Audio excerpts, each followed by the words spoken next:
Oi, leitores! O meu nome é Bárbara, sejam todos muito bem-vindos ao Entre Linhas e no dia de hoje nós vamos ter resenha literária de A Mão e a Luva. Esse aqui foi um livro publicado no ano de 1874 por Machado de Assis. Assim, esse é um livro que faz parte da fase romântica do Machado de Assis, que veio antes, né? Nós sabemos que o Machado de Assis é um grande autor nacional do realismo, é assim considerado um dos maiores, se não o maior escritor brasileiro. E esse aqui foi um livro que fez parte dos seus escritos iniciais. No caso, seus livros românticos. Ele teve essa fase assim mais fofinha, digamos assim. Que inclusive não era tão fofinha assim, né? Mas em comparação aos livros que vêm depois, é um tanto mais suave, sim. Esse livro vai ser ambientado numa sociedade burguesa do século XIX e do Rio de Janeiro. Eu particularmente acho muito interessante esse tipo de contexto. E aqui nós vamos ter uma protagonista que se chama Guiomar. Guiomar era uma jovem de 17 anos. Ela era adolescente ainda e não morava com seus pais.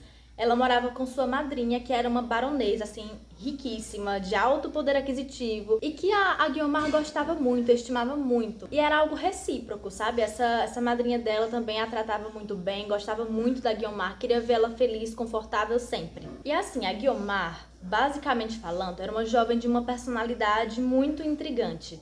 Ela era muito novinha, ela tinha 17 anos, só que ao mesmo tempo ela era muito forte, muito observadora, calculista, às vezes até um tanto fria e tudo mais. E de certa forma, todo esse calculismo da Guiomar, todo esse cuidado dela em todo o seu agir, a gente até pode entender. Porque imagina uma pessoa de 17 anos que não mora com os pais, que está sob a tutela de outra pessoa, sob a tutela de terceiros. Certamente ela vai tomar muito cuidado com o que ela faz, com o que ela fala, porque ela pode, digamos que, perder todo esse amparo.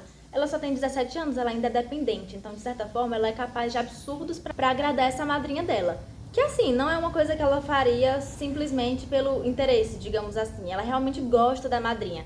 Só que acredito eu que existe muito desse impulso de sobrevivência, digamos assim. E aí essa história vai girar em torno, sim, dessa coisa mais romântica, do romance romântico mesmo. Ela tem 3 pretendentes. E aí eu vou falar um pouquinho da personalidade de cada um deles. Primeiramente, nós temos o Estevão. Estevão era bem sentimental, era um rapaz muito sensível, mas realmente com aquele sentimentalismo um tanto exacerbado, que se é exposto com muita frequência para as pessoas, ele acaba se tornando um tanto chato. Tipo isso. Ele tem uma paixão avassaladora pela Guiomar e tudo mais, e ele é todo desse jeito, ele é todo o sentimento, sabe? E depois nós temos o Jorge. O Jorge já é um moço, assim, egoísta, um tanto manipulador. Ele vai tentar manipular as circunstâncias aí pra ter a Guiomar pra ele, o que não é nada legal, e a gente vai percebendo isso. É aquele personagem que geralmente a gente tem uma antipatia, assim, praticamente de cara. E por fim nós temos Luiz Alves. Luiz Alves já tem sonhos voltados para essa área política, tem um grande desejo de ascensão e tem muitas ambições. Ele também é um tanto, digamos que frio e calculista, sabe? E a Guiomar tem a tarefa, a missão de escolher um desses 3 pretendentes para poder se casar. E a gente vai vendo que no desenrolar da história, ela ainda vai aceitando um deles, assim, só porque ela achava que iria agradar mais a sua madrinha e tal. Só que a madrinha percebe o que estava acontecendo e acaba deixando que a Guiomar se case com o que ela realmente gostava. Agora, para minha experiência pessoal nessa leitura.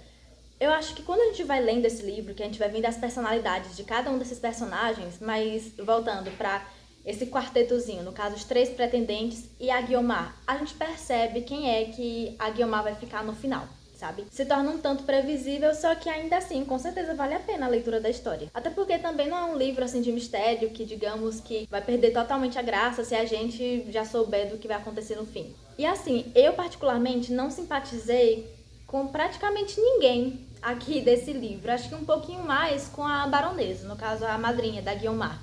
E o Machado de Assis tem isso nos livros dele. Eu já percebi, os livros dele que eu já li, eu não consegui simpatizar com praticamente ninguém. A gente quase que não consegue simpatizar com os personagens. Justamente porque até nessa fase romântica dele, ele vai trazendo defeitos, ele vai trazendo, digamos que a vida real desses personagens, e a gente vai vendo que ninguém é perfeito e tudo mais, e fica isso tudo muito evidente. É um tanto difícil você simpatizar, porque geralmente a gente simpatiza com aqueles personagens que são retratados de forma heróica. o que não é bem o caso aqui.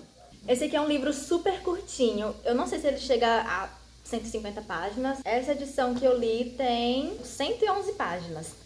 É bem curtinho, aquele livro que você lê rapidinho, que é sim interessante e eu realmente gostei. Dos livros de Machado de Assis que eu li, que também não foram tantos assim, esse aqui foi o meu segundo preferido, digamos assim, no ranking. Ficou atrás de Dom Casmurro, né? E como sempre, eu vou colocar o link desse livro aqui embaixo na descrição, caso algum de vocês se interesse e queira comprar também. Muito obrigada por terem me acompanhado até aqui. Um beijão e tchau, tchau!